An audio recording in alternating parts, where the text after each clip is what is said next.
Welcome everyone to another workshop here at the test camp. This is FTCE minor FEAPs. This is the third of the three-part workshop for the professional education test. Thanks again for you that are hosting this for us here today. Thank you back there. We're going to talk about how learning and practicing test skills will empower your test confidence. And I know many of you are joining us, like it says up here, live online. So again, you're welcome to contribute your comments like you did. I know many of you did this during the first and the second workshops here today. And if you join us on demand directly through the YouTube channel, we welcome you, of course, also. Of course, you can pause and restart or replay that video anytime. That's a huge advantage for you. And this is the third in a three-part series. Been a long afternoon here. The first workshop, we looked at an overview of the entire professional education test. Took us about an hour, but we got through all 8 competencies. We know that these Florida Educator Accomplished Practices are called FEAPs. In the second workshop, that took us about, 45 minutes to get through that one. But we did. We had an in-depth discussion about the first 4 FEAPs, mostly about teaching and learning. And they're called the major FEAPs because the major part of the test is on that, right? Okay. And here we are, finally, at the third workshop, the minor FEAPs. So these are the last 4 accomplished practices, mostly to do with being a teaching professional, especially here in Florida. Now here at the test camp, we provide training sites for teachers across the country. We showed this again in the last workshop. So those of you that new here this afternoon or listening online, we thought you might be interested in seeing this, that the professional education test, remember, certifies you for K through 12 licensure, where in many of the other states they have to go by grade level. So we thought that would be interesting to you there too. If you're new to us, then let's let you know that we have a motto here called prepare, practice, and perform. That's very different from a lot of other places you see. I think you see that middle word right there, practice. This is the only place that you can come and practice and get better at your performance, because testing is a skill and quality performance requires a testing skill. And that's how you get your confidence. In this first step of the training, you're going to prepare by gaining knowledge about the test through these workshops, and you also gain knowledge about yourself, especially through those activities, because that's where you're going to know if you really know the content and if you know your level of testing skills. So through the activities, you then practice those testing skills like we did in the last workshop, how to identify the types of questions by their competency. And you'll learn in this workshop why that's important on all the tests, but especially for the professional education test. And finally, the ability to perform at your best, that's not going to be a concern because you'll have confidence. You've gone through the test skills training, you're going to pass. So we start to prepare by studying the test format and content. That's called the test blueprint. That's where you get the rules. That's where you know what's going to be tested. And it's the first good indicator of how well you're going to perform on the test. This can also be a good step towards creating what we call my study plan. Now, many of you here today, you were in that second workshop. Have you looked this through? Did you have any questions about the study plan? Okay, hang on just 1 minute. Way back there in the back. Let me, I'm going to repeat this for the people who are listening to the recording. Go ahead. Okay, so about the numbers down there on the right, 15 means 15 hours. Yes, no, you don't have to go through for 15 hours. In fact, you can skip all around. You might think of this as a training center or a gym where there's a lot of machines. You know, you can skip around and do what you think is best for you. But those who have gone before you, they suggest going through the training in order, and everybody that has passed the test. So thank you. Very good question. All right, so this is the table that provides an overview of the number of questions on the test. Our focus is down there on the minor FEAPs. All right, so let's take a couple of minutes to discuss at your tables. We have a couple new people here. Share your understanding of the test, any test questions you might have. Bring up your questions, and we'll talk about them as a group when you come back. Let me know about your ideas. All right, thanks. Hey, again, for those of you joining us live online, if you're new to us, you can share your thoughts, and we're going to include them up here in the discussion boards. If you're joining us on demand, this might be a good time to pause the recording and write down any of your thoughts and questions you have about the test, see if we don't get to them today. And if we don't, come by the camp office online. Leave a written message, give us a call, and we'll get back to you. All right, so we'll be here when you restart the video.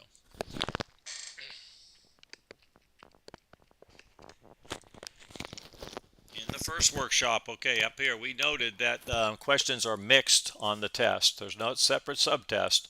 So remember, on the general knowledge test, there were 4 separate subtests: English, reading, essay, math. That's not the case for the professional ed. Right? Everybody's happy with that? You understand that? 150 minutes. Noticed this test has changed. We talked about that. It used to be 120 questions in 150 minutes. Now it's just 100.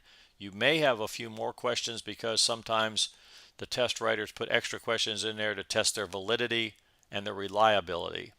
Okay. By the way, a couple of assessment terms, it'd probably be a good idea to understand those. That was validity and reliability. Okay, and since there's over 1 minute per question, still allotted, a minute and a half, I guess, actually, we know that there's no sense getting stuck anywhere or slowing your momentum. And we're going to talk about this over in the training center. You can mark and save your answers. So most of the time people go through this. The ones who have passed out of the 100 questions, probably you answer half the first time through, that sort of thing. So then they come back the second time or a third time, and that's how they pass. They need 71, I believe it is, to be correct. Is that right? Okay. So let's go ahead and get at it. Let's identify what types of questions you can expect to encounter. Of course, we're not talking about types in terms of format. We know they're all multiple choice. We're talking about the FEAPs, right?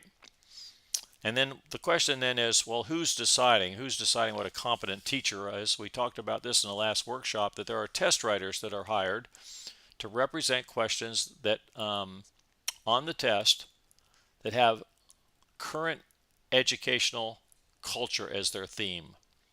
All right, and here's a breakdown of the 40 questions that you can expect on this test. Yes, all the questions are random, and there's no major test and minor test. They're all mixed in together. We're just doing this to help you so it's easier for you to study. And you didn't have to sit through one big, long 2-hour workshop. Right, it's 3 separate workshops at one test.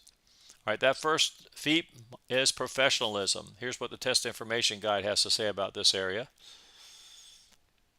And the key word seems to be relevant and continuous. All right, do you remember that we had some pairings going on in the last workshop? This was the one about student conduct. We decided that professional practice would be monitoring progress daily. You don't relate student conduct with grades. Okay, then we talked about curriculum assistance. We decided asking locally and promptly was a better option than relying on going back to school or doing research. There needs to be urgency. Instructional assistance. Look toward yourself first and reflect, or get advice from others. Okay, some of us were surprised to learn that you always start with yourself, and this is called reflective practice, another term you need to get to know before you schedule your test. You might remember too that the way to reflect over a period of time, like a semester, call this general improvement, can be a summative look over time, or looking every single day to day to day. We compared this situation to monitoring your health or your body, or the stock market perhaps. You drive yourself crazy if you do it every single day. So a snapshot over time, once a week, once every quarter, that sort of thing. It would vary, but not day to day. Parent involvement. We discussed that a little bit too. Is it more professional for a teacher to contact parents through the students or directly? Anybody remember what we said here? Yeah, you might have been surprised to learn that the correct answer is A here, with parent involvement. And the reason given was that students know the culture of the home, so they're in the best position to communicate. All right, so before we take a look at some sample test items, let's talk about this competency right here, this one, professionalism. You probably have not had a course in professionalism, right? You probably had one in teaching strategies, maybe even assessment, maybe even the law. But we need to find and see, is there a pattern of expected practice emerging in these questions? And were you surprised by anything? So talk about that with each other. It's your job to help each other and get prepared for this test, and we'll come back to the group and we'll compare your ideas. Hey, again, thanks to you that are joining us live online for sharing your thoughts. We're including them, of course, as you know, up here in the discussions. And if you're joining us by the Test Camp YouTube channel on demand, this is another opportunity to pause the recording, list some of your thoughts about professional practice. Then you can compare your thoughts when we restart the video.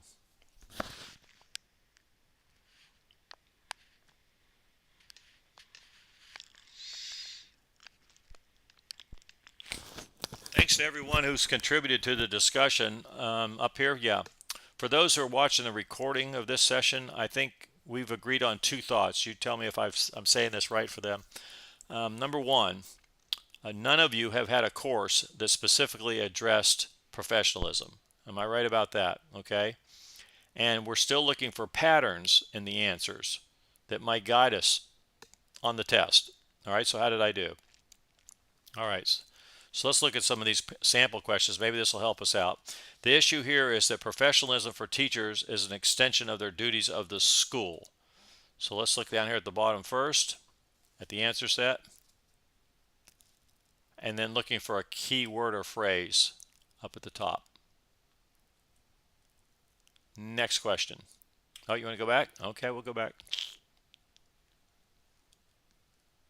All right, we're not looking for the right answers. We're just making sure that you know that this kind of thing is talked about in the professionalism section. Okay. All right, we're going to force ourselves this time to start at the answer set. So serving, meeting in the district, enhancing knowledge and skills, engaging in reflective practice, ding, ding, ding, reflective practice. Okay, so let's take a look up the top. Yeah, I don't think we're supposed to go back to school. Okay, so I'm liking that reflective practice there. Here's another one starting down here in the bottom.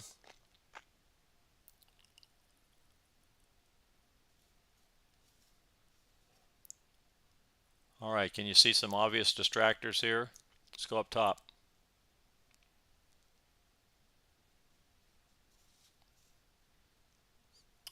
All right, another example.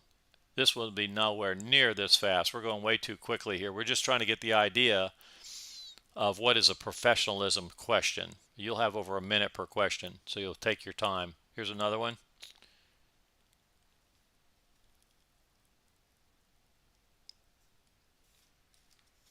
Okay, remember urgency here. Okay, and starting down here at the bottom.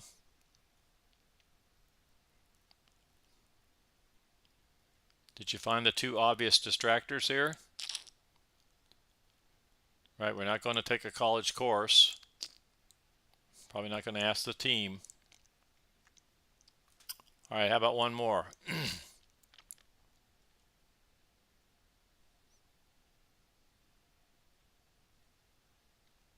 These are all about professionalism. Actually, I have a couple more examples here, I believe. Let's see. Yes, here we go. Department chair, teacher gradebook, school principal, attendance records. Wonder what they're going to ask. We look up top.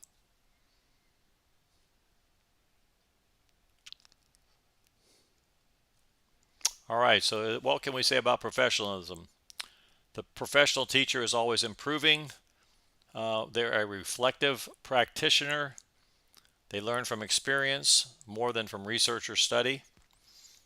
The professional teacher is collaborative, but they always look to their self first. Then they're willing to go to their colleagues, other stakeholders to find learning resources. All right, on to the next minor FEAP. That was professionalism. We're going to move to, you are right, law and ethics. And here's the full title from the test information guide. What do you see as the key idea here? Have you heard of this? How many people here have had a test? Yeah. How many have had a course in law and ethics? Wow, not many. Go ahead. Yes, go ahead. So it's been talked about in some of your classes, but you don't have a standalone class in this? Okay, well, that's something you want to look into is the Code of Ethics.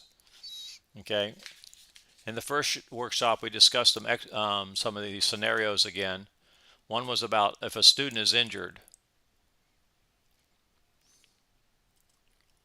So which is the legal and ethical choice here? Inform the government, right.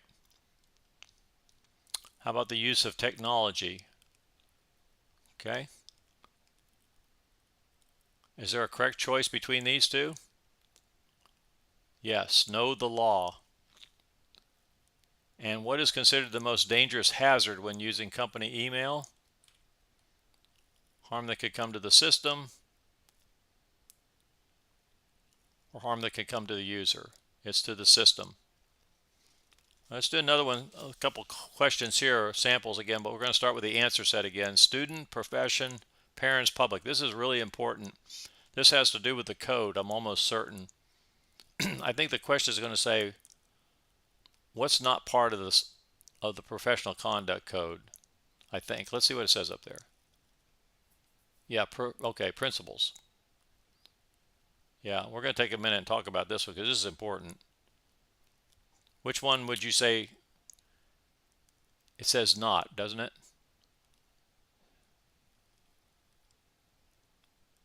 Yes, so it would be the parents. Let's go to the next one. Wow, you have to know these, huh? Yes, you do. In Florida. Again, though, only a couple of questions out of the 100.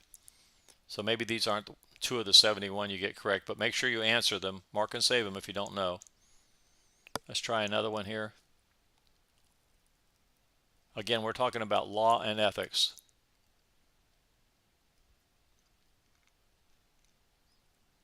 Do you know about FERPA?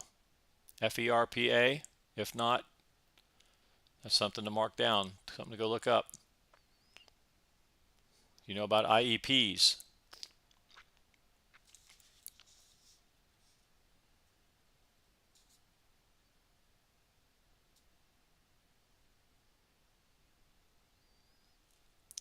All right, let's start down here at the bottom. Mainstreaming, inclusion, least restrictive environment, and ability grouping.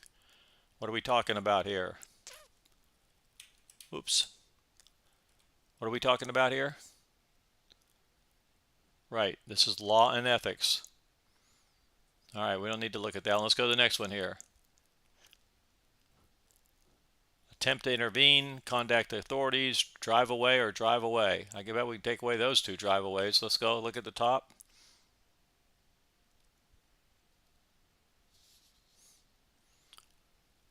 All right, so let's have a real quick discussion here, not very long. What have you heard about this? Does somebody want to chime in here? What do you think? Go ahead. You've heard that you should not intervene. Anybody else?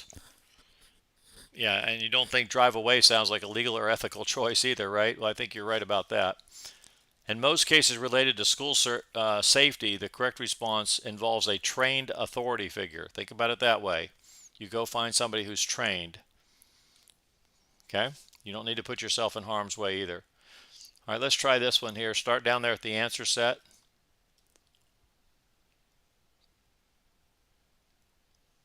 Remember, we're not using common sense. If you're trying to use common sense, quit. Stop that. Think like you work for the government, which is what you do. All right, what do? Involve the appropriate authorities. That's right. All right, how about this one? Start at the bottom.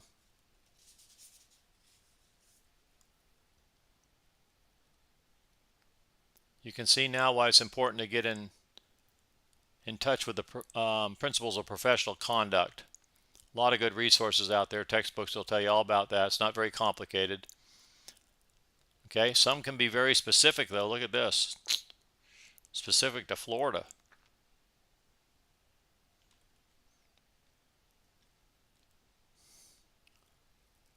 How many ethics questions were there? Law and ethics questions, did you say? About 10? All right, so you have a decision to make. If this looks unfamiliar, you know, how much time do you really want to review and study the code? It's up to you. You're looking for 71 correct answers, so it's part of your strategy if you want to review and study this area. I think this is the last example here. Law and ethics.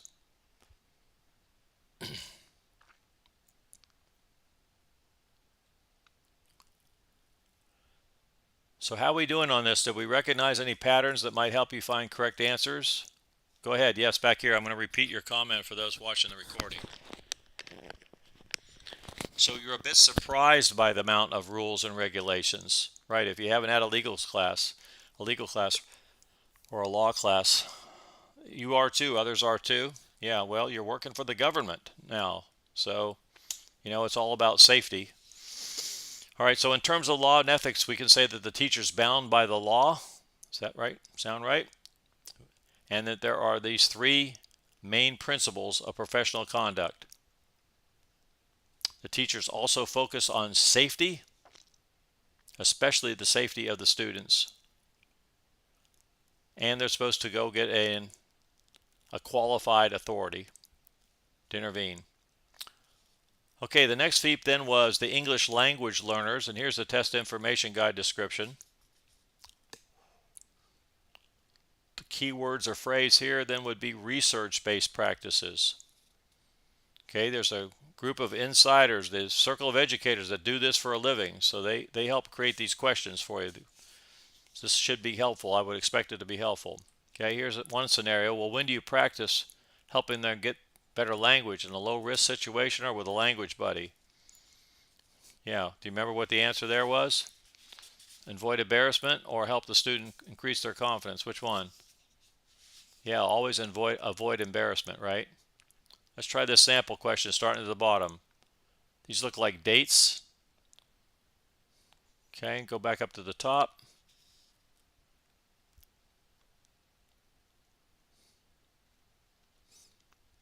So what do you know about the Florida consent decree? Florida consented to what? And they decreed it to who? All right, so that's another one you want to look up. Make sure that you understand what that means. That's if you want to spend the time on it. This again is in the English language learner section. I think, what do we say, 7-8 questions in this area. Okay, try this one down here at the bottom, starting with the bottom. Assigning seats, grouping students, planning for times, partnering with the learner. Going back up top.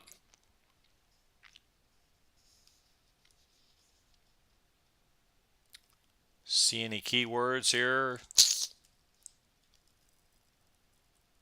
All right, try this one. Here we go, starting at the bottom. Here's the stem.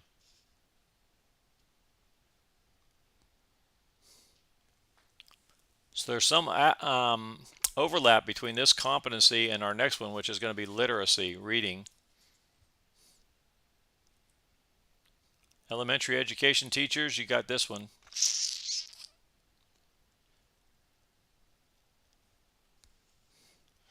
Again, remember there's only about 8 questions or so on the test of 100 in this area. So how about this one? One more. I think there's, well, maybe there's a couple more.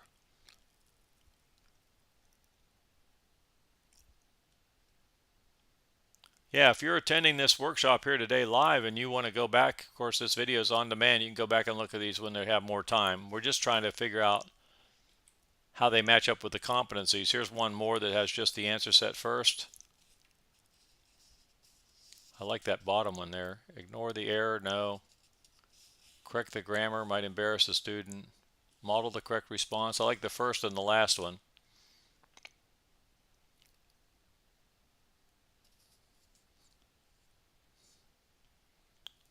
All right, I guess this might be the last one. You familiar with this?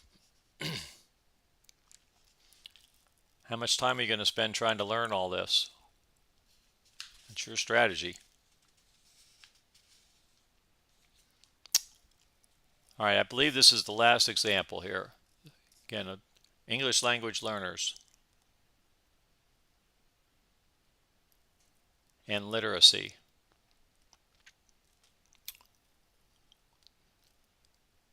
Now we're heavy into literacy this time.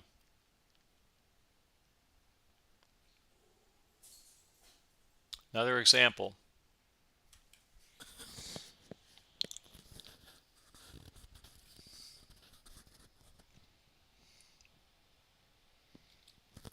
Here's some terms specific to Florida. Wow.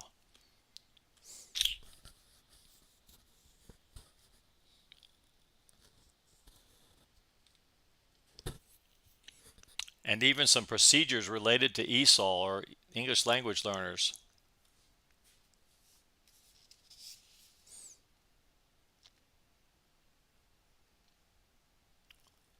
Wow, what did we learn about that then? Are there any patterns that might help you? Remember, there's only 7 of those questions, so you're going to have to decide if you want to figure out what the teacher's role is in terms of English language learners. Okay, there appears to be 2 main ideas here in literacy. Here's what they're saying in the test information guide.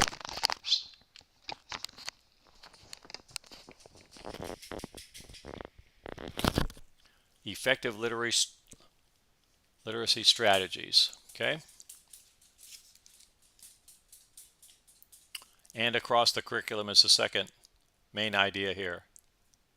And again, it's not just for elementary education then. Across the curriculum, all teachers, all grade levels, all subjects. The literacy teachers expected to. We compared these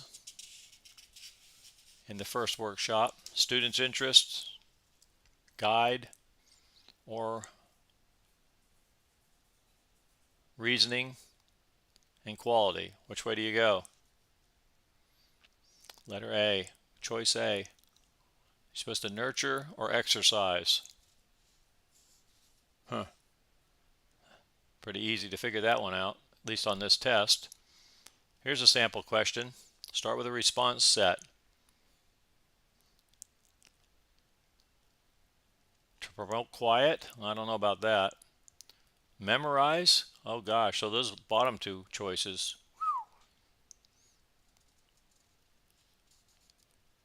Okay, secondary folks. How you doing here? Have you had some reading classes? Here's another example. Coming up right now. Boom. Yikes, this is one I'm definitely going to mark and save. I'm not going to answer this the first time through. Reading stages. All right, we have some inexpensive study guide I'll recommend for you for this. If this is an area you want to study, especially you secondary folks. Here's another example.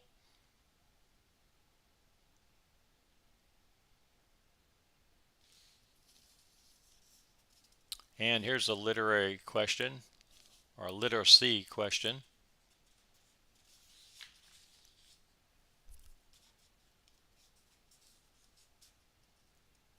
Here's another.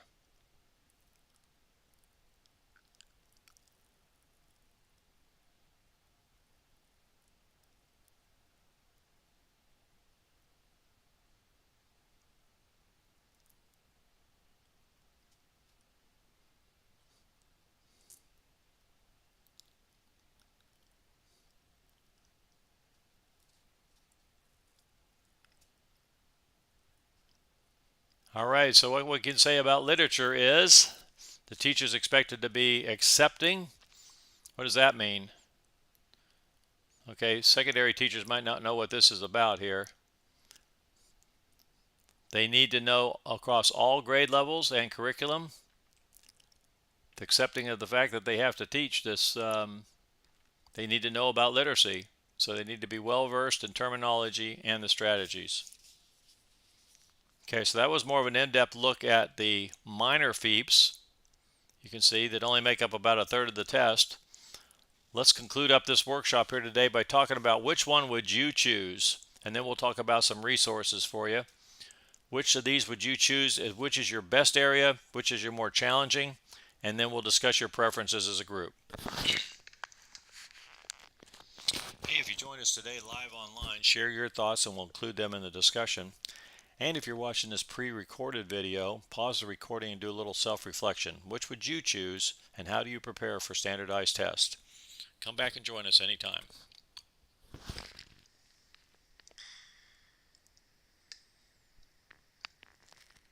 Okay, we are back. We had some interesting discussions about the strategies to go ahead and review and study for this test. Let's go ahead and talk about now how to prepare and maybe the resources that you might want to look into. So you prepared by being here today. That was an investment of your time. What you're going to do now is probably think about the resources or the tools that you need. We talked about this in the second workshop here today. This is the sign where we post once in a while on the training site from those that have gone before you who have passed the test. Their recommendation is not to spend a lot of money on expensive resources that you don't need, especially not these commercial webinars or expensive tutors or tutoring companies, and to beware of overpriced study guides. I think that's what they're saying mostly. A lot of these are sold for profit, of course, and they can be very expensive. Their suggestion is to go straight to the textbooks. There's plenty of textbooks out there that make this particularly easy, and remember that there's only so many questions too on the minor FEAPs section, so you have to decide how much time you want to spend. Now they're also recommending this study guide here, and we looked through it and it is good, and it's only $5 through Amazon, and it covers the entire professional education test. So instead of investing time and money on the resources, you might remember they said invest time in you and in yourself. Practice your study skills. Expect to gain confidence and learn skills that you can pass on to your students. And when you get over to the training site, you'll find all of these activities. Your pass includes there up on the top, My Test. That's how you can test if you understand the test, the blueprint, everything we've talked about here today, including the pre-test, is right there in the My Test area. This is the test camp problem solving system where most people spend their time.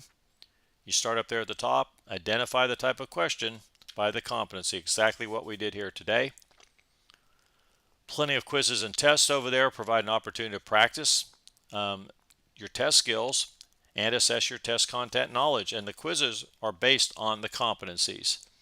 So there are the minor FEAP competencies. There's even a combined quiz down there that gets you ready for the practice test. And the practice tests are all randomized, so you can expect different questions on each attempt, and the answers are all randomized also.